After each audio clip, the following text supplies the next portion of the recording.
Most long-distance relationships don't fail because of the distance. They fail because both people go in unprepared, thinking love alone is enough to carry them through. If you're in a long-distance relationship or thinking about starting one, stay with me because today I'm breaking down the 5 things you need to learn if you actually want it to work. 1. Communication has to be intentional, not constant. A lot of people think texting 24/7 equals a strong connection. It doesn't. What matters is quality, not quantity.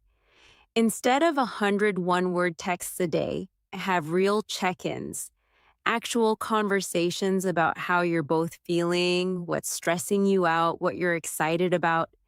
Set a rhythm that works for both of you, whether that's a nightly video call or longer calls a couple times a week. Also, talk about how you each communicate best. Some people process out loud. Some need time before they can talk about something. In an LDR, you don't get body language or presence to fill the gaps. So misunderstandings happen faster over text.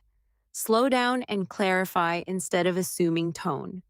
One thing that helps, agree on a few non-negotiable moments, like a good night call or a specific day you both keep free for a longer talk. It gives the relationship a rhythm you can both count on, even when life gets busy on either end. 2. Trust is built, not assumed. You don't get to see what your partner is doing most of the day, so trust has to be built on purpose, through transparency, not control. Transparency looks like sharing your day, your plans, who you're hanging out with, not because you owe a report, but because you're choosing to include them in your life.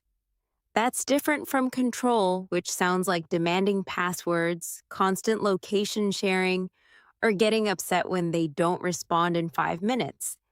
If you find yourself needing to check their phone or track their location to feel okay, that's not trust. That's anxiety trying to fill a gap only honest communication can fix. And if your partner is the one demanding that kind of access from you, that's worth paying attention to too. Trust also means giving each other the benefit of the doubt when something feels off instead of jumping straight to accusations. Ask first. Assume good intent until you have a real reason not to. 3. You need a plan, not just hope. We'll figure it out is not a plan. When are you seeing each other next? Is there an end goal? Like eventually living in the same city? What happens if a job, school, or visa situation changes that timeline?